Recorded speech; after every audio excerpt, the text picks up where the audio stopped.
ہم سب سے پہلے ڈاکٹر صاحبہ بات کر لیتے ہیں چغل خوری کے تعلق سے اور اس کے اثرات. آج کا ہمارا عنوان ہے چغل خوری سے کیا مراد ہے. سب سے پہلے تو ہمارے ناظرین کو، ہماری بہنوں کو یہ بتائیے گا، اور اللہ رب العزت نے قرآن مجید فرقان حمید میں اس کی کس طرح سے مذمت فرمائی ہے. آپ ارشاد فرمائیے. بسم اللہ الرحمن الرحیم. چغل خوری کا عنوان واضح کرنے یا اس سے متعلق احکامات الہی بتانے سے پہلے ایک مقصد ہمیں سمجھنا ہوگا، اور وہ یہ ہے کہ اللہ سبحانہ تعالیٰ نے دنیا میں جب انسان کو تخلیق فرمایا تو اس کا مقصد ہی آزمائش رکھا، اور بار بار فرمایا جا رہا ہے کہ تمہیں پیدا ہی اسی لیے کیا گیا کہ اللہ سبحانہ تعالیٰ جان لیں کہ تم میں سے کون اچھے عمل کرتا ہے اور کون خیر کے راستے سے ہٹ جاتا ہے. اب یہ باتیں ہم الحمدللہ ہمیشہ سے کرتے آئے ہیں اور جانتے بھی ہیں، مگر یہ بات بھی سمجھنی ہے کہ دو طرح کے حقوق دنیا میں ہم پر رکھے گئے.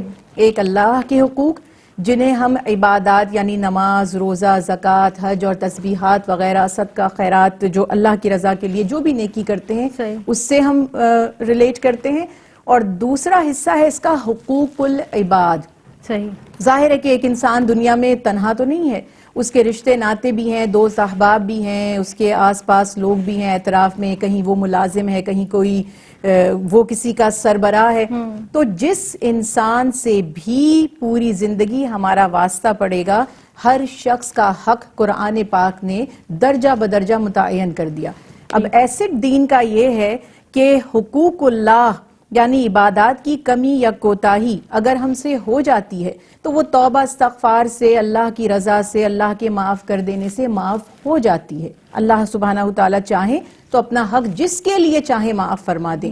لیکن بندے کا معمولی سے معمولی حق بھی اگر ہم پر ہے اور ہم نے اسے ادا نہیں کیا تو جب تک وہ بندہ خود ہمیں معاف نہیں کرتا ہم جنت میں نہیں جا سکتے. اور اس بارے میں بے شمار حدیث مبارکہ ہیں کہ بڑے بڑے نمازی اور روزہ دار قیامت کے دن مجرموں کے کٹہرے میں ہوں گے، کیونکہ کسی ایک انسان کی حق تلفی کی ہوگی.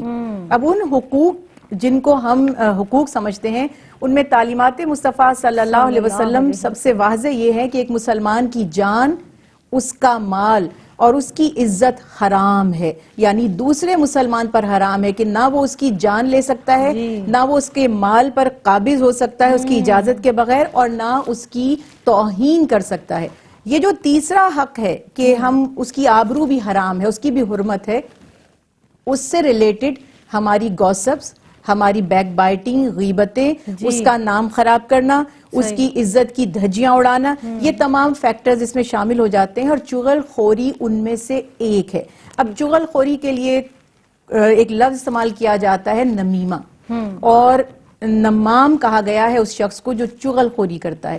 قرآن پاک میں بھی وضاحت فرمائی گئی، بہت سارے مقامات پر خصوصاً فرمایا وَيْلٌ لِكُلِّ هُمَزَةٍ لُمَزَةٍ کہ ویل ہے. ویل کو ویسے تو ہلاکت یا خرابی کہتے ہیں، لیکن اگر آپ اس کی ڈیٹیل پڑھتے ہیں تو یہ مفسرین کرام نے اس کو واضح کیا کہ ایک نہایت گہری کھائی ہے جو دوزخ کی کھائیوں میں سے ایک ہے، اور یہ ان لوگوں کے لیے ہے جو تانے دیتے ہیں، چغلیاں کھاتے ہیں اور غیبتیں کرتے ہیں. اللہ سبحانہ تعالیٰ نے سختی سے اس سے منع فرمایا. اور چغلی ہے کیا؟ بیسیکلی لوگ اس کو غیبت سے ریلیٹ کر دیتے ہیں یا کبھی کبھی کنفیوز کر دیتے ہیں. دیکھیے، غیبت یہ ہے کہ کسی میں کوئی عیب ہے اور ہم اس کے پیچھے اسے بیان کریں یا کسی اور سے تذکرہ کریں. چغل خوری دراصل یہ ہے کہ کسی شخص نے کسی غیر موجود شخص کے بارے میں بات کی، اور obviously کہ وہ کوئی اچھی بات نہیں کی، اس کی برائی کر دی یا اس کا کوئی عیب بیان کیا، تو ہم نے وہ سنا اور جا کر اس تک اس بات کو پہنچا دیا. تو یہ عمل چغل خوری کہلاتا ہے. چغلی کھانا اس کو کہا جاتا ہے، اور ہمارے ہاں آسان اردو میں اس کو لگائی بجھائی کہا جاتا ہے.